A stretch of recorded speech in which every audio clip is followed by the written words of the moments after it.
அதிமுக தரப்பில் அதிகபட்சமாக 6 முதல் 10 தொகுதிகள் மட்டுமே வழங்க முடியும் என்றும், திமுக தரப்பில் அதைவிட குறைவான எண்ணிக்கையே சாத்தியம் என்றும் தகவல்கள் வெளியாகின்றன.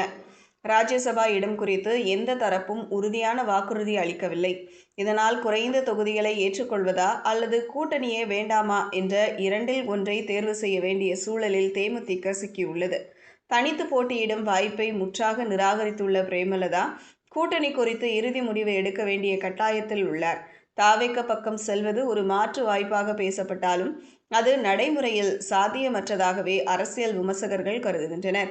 இதற்கிடையில் கூட்டணி முடிவே எடுக்கப்படாத நிலையில், விருதுநகர் அல்லது சிவகாசி தொகுதியில் விஜயபிரபாகரன் போட்டியிடுவார் என சொல்லி தேமுதிக பிரச்சாரத்தை தொடங்கியுள்ளது.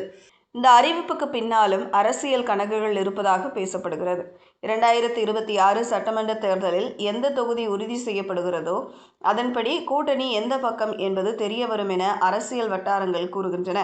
எல்லா கட்சிகளுமே எங்களுக்கு தோழமை கட்சிகள்தான் என்று சமீபத்தில் பிரேமலதா கூறியிருந்தாலும், அந்த தோழமையை அதிகாரப்பூர்வ கூட்டணியாக மாற்ற எந்த கட்சியும் இதுவரை முன்வராததே தேமுதிக எதிர்கொள்ளும் மிகப்பெரிய அரசியல் சவாலாக மாறியுள்ளது.